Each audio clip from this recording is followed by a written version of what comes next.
حافظ صاحب جن کی یہاں کوئی قدر ہی کوئی نہیں. دنیا والوں سے نہ تو امید رکھو، نہ ہوگا، نہ پہلے کبھی ہو، نہ آئندہ ہوگا، نہ آج ہوگا. ہاں یہ نسبت ملی رہی اور اس پہ موت آ گئی، پھر اللہ قیمت لگائے گا، اللہ قیمت لگائے گا. ایک حدیث بھی یاد آ گیا، اذا مات العبد واللہ یعلم منہ شرا ویقول الناس فیہ خیرا فیقول اللہ تعالی قد قبلت شہادت عبادی لعبدی وعفوت عن علمی. ایک شخص مر جاتا ہے، آواز اٹھتی ہے، شیخ الحدیث صاحب کا انتقال ہو گیا، مفتی صاحب کا انتقال ہو گیا، امام مسجد صاحب کا انتقال ہو گیا، وہ فلاں تبلیغی بھائی کا انتقال، وہ حاجی صاحب کا انتقال ہو، وہ اس طرح خیر مؤذن صاحب کا انتقال ہو. ایک آواز اٹھتی ہے لوگوں میں اس کی اچھائی کی، مختلف نسبتوں سے یہ پیش ہوتا ہے اور ہے کام خراب، تو اللہ تعالیٰ اسے فرماتے ہیں مجھے تو پتہ ہے تو غلط آدمی، واللہ یعلم منہ شرا، مجھے پتہ ہے تو غلط آدمی، لیکن یہ میرے بندے کہہ رہے ہیں تو بڑا نیک آدمی، تو چل میں اپنے علم کو چھوڑتا ہوں، اپنے بندوں کے علم پہ فیصلہ کر کے تجھے معاف کرتا ہوں. جاؤ.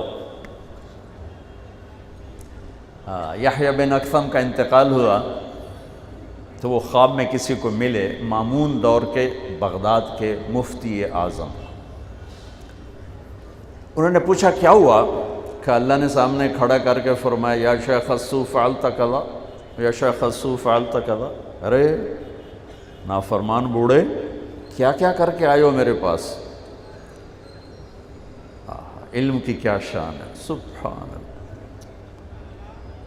وہ کہنے لگے میں نے آگے سے کہا کہ یا اللہ میں نے تیرے بارے میں یہ نہیں سنا جو تو مجھ سے کہہ رہا ہے. تو کہنے لگے اللہ نے فرمایا تو نے کیا سنا ہے میرے بارے میں؟ کہا حدثنی عبد الرزاق عن معمر عن الزہری عن عروۃ بن الزبیر عن عائشہ رضی اللہ عنہا عن رسول اللہ صلی اللہ علیہ وسلم عن جبریل قال قال اللہ تعالی انی استحیی ان اعذب ذا شیبۃ فی الاسلام وانی شبت فی الاسلام. کہ یا اللہ مجھے عبد الرزاق نے بتایا، انہیں معمر نے بتایا، انہیں زہری نے بتایا، انہیں عروہ بن زبیر، انہیں حضرت اماں عائشہ رضی اللہ تعالیٰ عنہ، انہیں تیرے محبوب صلی اللہ علیہ وسلم نے، انہیں تیرے فرشتے جبریل نے، جبریل کو تو نے بتایا کہ تو یہ کہتا ہے کہ جب کوئی اسلام میں بوڑھا ہو کے مرتا ہے تو مجھے عذاب دیتے ہوئے شرم آتی. تو ویکھتا صحیح میں تو بڈھا آیا تیرے کو. تو کہنے لگی اللہ نے فرمایا صدق عبد الرزاق وصدق معمر وصدق زہری وصدق عروہ وصدقت عائشہ وصدق حبیب وصدق جبریل وانا اصدق القائلین غفرت لک. کہا یحییٰ تو نے کمال کر دیا. عبد الرزاق نے بھی سچ کہا، معمر نے بھی سچ کہا، زہری نے بھی سچ کہا، عروہ نے بھی، عائشہ نے بھی، میرے محبوب نے بھی، جبریل نے بھی، میں سارے سچوں کا سچا، جا تجھے معاف کیا.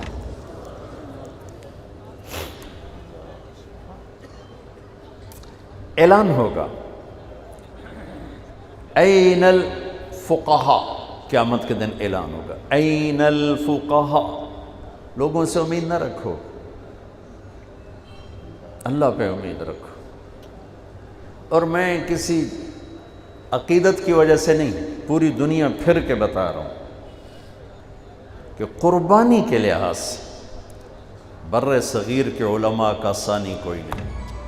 قربانی کے لحاظ سے علم کی کمی زیادتی کا تو خیر فوق کل ذی علم علیم ہے، لیکن جس طرح جس قربانی سے ہمارے مدرسے کا عالم پڑھاتا ہے اور قاری پڑھاتا ہے، اور جس تھوڑی تنخواہ میں وہ سسک سسک کے جیتا ہے، اس کی مثال پوری دنیا میں کوئی نہیں. پوری دنیا. مجھے فرزدق کا شعر یاد آیا، اولئک آبائی فجئنی بمثلہم اذا جمعتنا یا جریر المجامع۔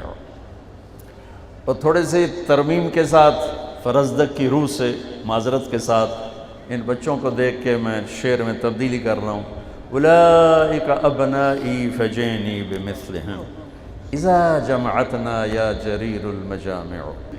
میں حقیقت بتا رہا ہوں، میں تمہیں جنید بغدادی بھی نہیں بنا رہا، ان کو ابو حنیفہ بھی نہیں بنا رہا، لیکن دنیا اللہ نے پھیرائی ہے، اور میں بصیرت کے ساتھ کہہ رہا ہوں کہ قربانی کی جو تاریخ بر صغیر کے، پورے بر صغیر میں ہندوستان، بنگلہ دیش، پاکستان، یہ جو تاریخ لکھ کے جا رہے ہیں، وہ تو مورخ قلم اٹھائے گا تو آنے والی نسلیں پڑھیں، اس کا ثانی کوئی۔ اتنی تھوڑی تنخواہ کہ نزلہ ہو جائے نا، صرف نزلہ، تو اپنی تنخواہ سے دوا نہیں خرید سکتا۔ بچے کی شادی، بچی کی شادی تو بہت دور کی بات ہے، گھر بنانا تو بہت دور کی بات ہے، روزانہ چولہا جلانا بھی مشکل ہوتا ہے ایک عالم دین کے لیے، ایک امام مسجد کے لیے، ایک مؤذن کے لیے، اوپر سے لوگوں کی بکواسات وہ الگ سنتا ہے، گالیاں الگ سنتا ہے، اور ڈراوے دھمکاوے الگ سنتا ہے، وہ ذلتیں الگ برداشت کرتا ہے۔ لیکن اگر اس نسبت پہ چلا گیا نا، اب قدردان تو اب آیا ہے، آواز آئے گی، این الفقہاء، کدھر ہیں علماء؟